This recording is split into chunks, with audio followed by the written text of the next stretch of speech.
My fiancé said, "I'm canceling the wedding. I'm in love with the wedding planner." I replied, "I understand." Then I called the wedding planner's company and told them everything. He was fired instantly. When both of them showed up at my apartment at 3 a.m., original post I, 36 male, was supposed to get married in 3 weeks. Had been with Jessica, 32, for 4 years, engaged for the last 14 months. We hired this upscale wedding planning company about 8 months ago. Cost us $12,000 for full-service coordination. The wedding planner, Nolan, 29, was this smooth-talking guy who came highly recommended. Always dressed sharp, knew all the vendors, had that whole "I'll make your dreams come true" pitch down perfect. Jessica was impressed from day one. Looking back, the signs were there. The private vision meetings that I wasn't invited to. The late-night texts about centerpiece emergencies. The way she'd light up when he called. But I trusted her. Why wouldn't I? We were planning our wedding. Last Monday, Jessica asked to meet at our favorite coffee shop. She looked nervous, kept fidgeting with her engagement ring. Then she dropped it. "Brett, I need to tell you something. I'm canceling the wedding." My coffee cup froze halfway to my mouth. "What? Why? What's wrong?" "I'm in love with Nolan." Just like that. 4 years, gone. No build-up, no, "We need to talk about our relationship." Just, "I'm in love with the wedding planner." "How long?" I asked. 2 months. We didn't mean for it to happen. It just did. 2 months. While I was taste-testing cakes and picking groomsmen gifts, she was falling for the guy we were paying to plan our wedding. "So you've been?" "Yes." At least she didn't lie about that part.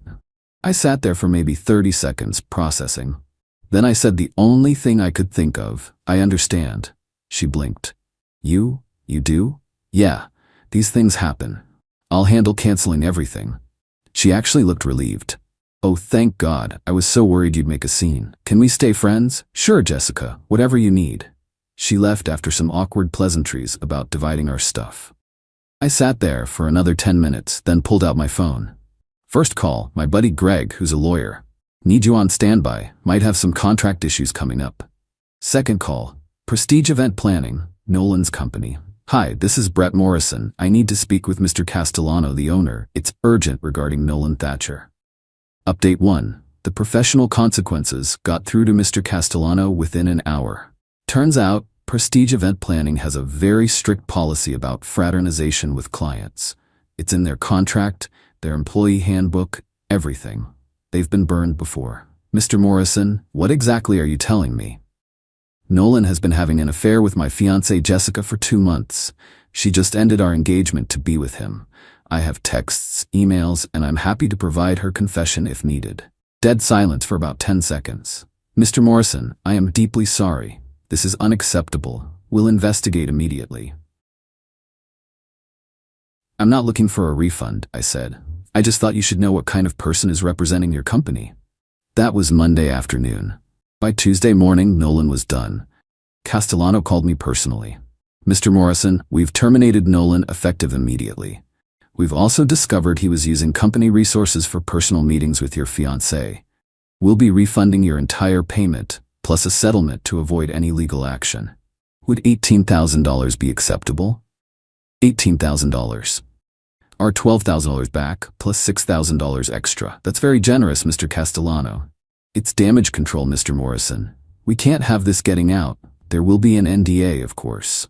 "Of course. But here's the thing about NDAs. They only cover my interactions with the company.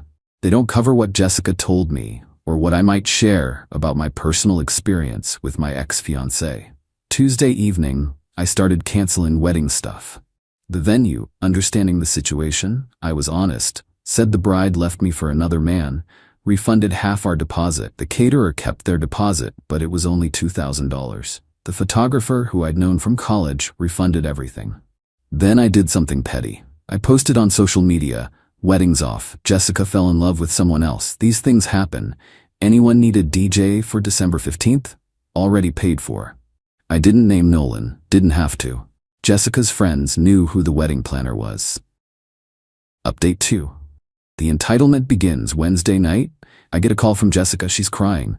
"Brett, what did you do? Nolan got fired." "I didn't do anything. I just informed his employer that he was sleeping with a client." You vindictive bastard, you said you understood. I do understand. I understand that he violated his professional ethics and his employment contract. Natural consequences, Jess. He's going to lose everything. His apartment, his car, they were all tied to his job. Sounds like he should have thought about that before starting an affair with a client. I'm a person, not just a client. To him, you were both, and that's why he got fired. She hung up on me. Thursday morning, 7 a.m., someone's pounding on my door. It's Jessica with her sister Meredith. Meredith starts immediately. You need to call that company and fix this. Tell them you were mistaken. Morning to you too, Meredith. No. No? You destroyed Nolan's career over jealousy.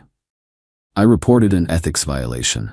His company made their own decision. Jessica jumps in. Brett, please, he's talking about suing you for defamation. I actually laughed. Or what? Telling the truth? Good luck with that. I have your confession, text between you two, and a recording of our coffee shop conversation. You recorded me? One-party consent state, Jess. Completely legal. Meredith tried a different approach. What about the deposits? The wedding costs? Jessica says you're keeping everything. I'm canceling everything and eating the losses, except for what I can get refunded, which goes to me since I paid for it all. That's financial abuse. No, that's me not paying for Jessica's wedding to another man. They left after more shouting, but this was just the beginning. Update 3. 3 a.m. Visit Friday was quiet. Too quiet. I should have known something was coming. Saturday, 3:07 a.m. Bang bang bang on my door. I check my doorbell cam. It's Jessica and Nolan. I talk through the speaker. Go away or I'm calling the police. Nolan starts yelling, open this door. We need to talk man to man. We have nothing to discuss. Leave. You cost me everything. My job, my reputation, everything. You cost yourself everything when you slept with a client. Jessica chimes in. Brett, please, just hear us out. Nolan has a proposition. Against my better judgment, I opened the door but kept the chain on. Nolan looked rough, unshaven, wrinkled clothes. Far cry from the polished professional I'd hired. 5 minutes, I said. Nolan pulled out his phone. I have emails here. Emails where you talked about Jessica. Private things, intimate things you shared with me about your relationship problems. I stared at him. Are you trying to blackmail me? I'm trying to make a deal. You call Castellano, say it was a misunderstanding and these emails stay private. Those emails were sent in confidence to our wedding planner about our relationship. You're seriously threatening to violate client confidentiality to blackmail me? Jessica grabbed his arm. Nolan, maybe this isn't. Shut up, Jess. This is your fault too. Interesting. Trouble in paradise already? I pulled out my phone. I'm recording this interaction.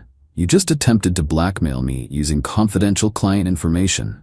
Would you like to continue? His face went white. You can't record without one-party consent state, remember? I consent to recording myself. Now get off my property before I call the police. Jessica started crying. Brett, please don't call the cops. Nolan's already lost everything. Then he should stop trying to commit crimes. Leave. Now. They left, but not before Nolan punched my doorframe. I got that on camera too. Update 4. The unraveling Sunday afternoon, I get a call from Greg, my lawyer friend. Dude, did you piss off a wedding planner? I just got the weirdest threatening email. Nolan had sent emails to my employer, my parents, and several friends, trying to share proof that I was an abusive partner who sabotaged true love. The emails included screenshots of me venting about normal relationship frustrations, taken out of context complaints about wedding stress, some creative fiction about me being controlling. Problem was, he sent them from his professional email that still had his former company signature. And he forgot that those emails also showed his responses, including several where he was clearly flirting with Jessica while pretending to give professional advice. Greg was laughing. This idiot just gave us everything.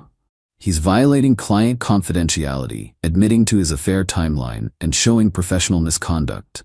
Want me to destroy him? How much would that cost? For this slam dunk, I'll do it for the entertainment value. Maybe throw me a nice bottle of scotch. Monday morning, Greg sent a cease and desist letter to both Nolan and Jessica. It outlined the blackmail attempt with doorbell camera footage, the violation of client confidentiality, harassment through defamatory emails, A promise to pursue criminal and civil charges if they contacted me or anyone in my life again. But the best part? Greg CC'd Castellano at Prestige Event Planning. Castellano called me an hour later. Mr. Morrison, I've just seen the letter your attorney sent. I am appalled. We're pursuing our own legal action against Mr. Thatcher for violation of his NDA and client confidentiality. Would you be willing to cooperate? Absolutely. Turns out, Nolan's contract included a clause that he couldn't use client information for any purpose outside of company business for 2 years after termination. The penalty? $50,000. Update 5. The Spiral Tuesday. Jessica's dad called me. Richard had always been a straight shooter. Brett, what the hell is going on? Jessica's at our house crying about lawsuits and destroyed lives. I explained everything. The affair, the confession, the blackmail attempt, all of it. Long pause. Jesus Christ. She left you for the wedding planner and he tried to blackmail you? That's the short version, yeah. And now they're both being sued? Nolan is. Jessica just got a cease and desist. Another pause. Brett, I'm sorry. We raised her better than this. Not your fault, Richard. The hell it isn't. Look, what can I do to make this right? Nothing to make right. Just keep them away from me. Done. And Brett, that money we gave Jessica for the wedding? That was for both of you. I want you to have it. Richard, I can't. It's $15,000, Brett. Consider it an apology from the family. I'll handle Jessica. Wednesday morning, I woke up to 52 text messages from an unknown number. Jessica had gotten a burner phone. Please talk to me. Nolan's having a breakdown. He might lose his license. This is all my fault. I made a mistake. Can we meet? I'll leave Nolan if you drop the charges. That last one was telling. I screenshot everything and sent it to Greg. Thursday, another 3 a.m. visit. This time just Jessica. She looked terrible. Hadn't slept, hadn't showered. Mascara streaks down her face. Brett, please. Just 5 minutes. Jessica, you're violating the cease and desist. I'm calling the police. I don't care. Call them. At least I'll get to say what I need to say. I actually felt bad for a second. Then I remembered she'd been sleeping with our wedding planner for 2 months. You have until the police arrive.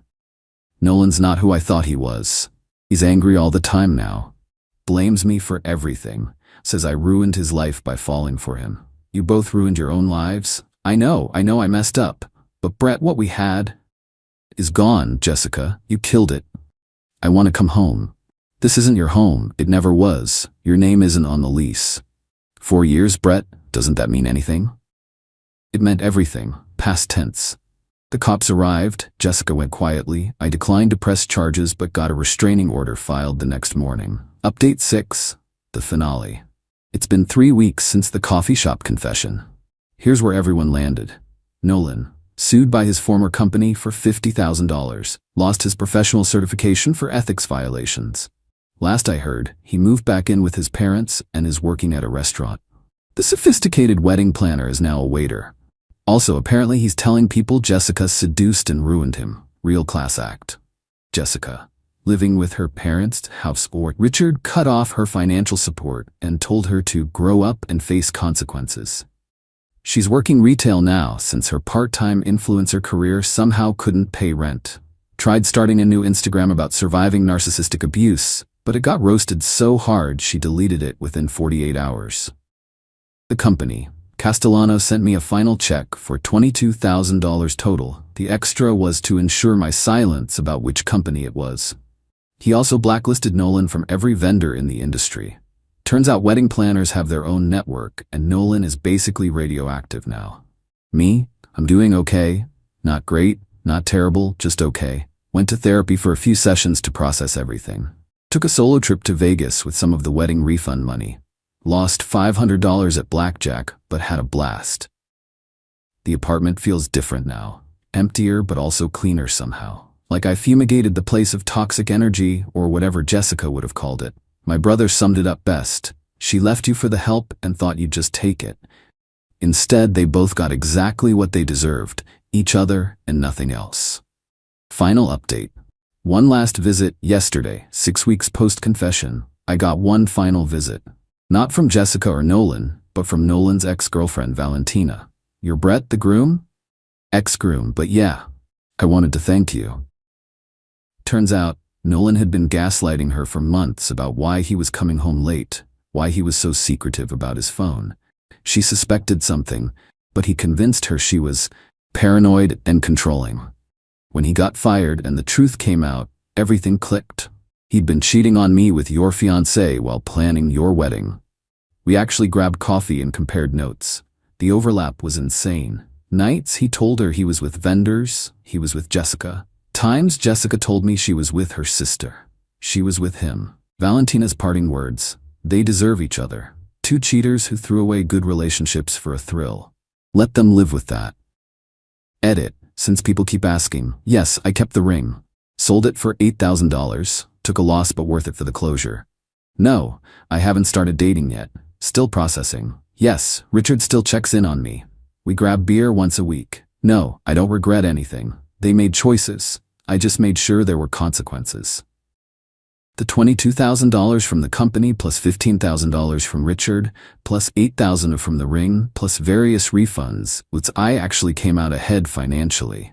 Sometimes the best revenge isn't elaborate. Sometimes it's just letting people face the natural consequences of their actions while you refuse to be their safety net. Jessica wanted Nolan so badly she threw away 4 years. Now she's got him, unemployed, angry, and bitter. Nolan wanted to screw a client so badly he risked his career.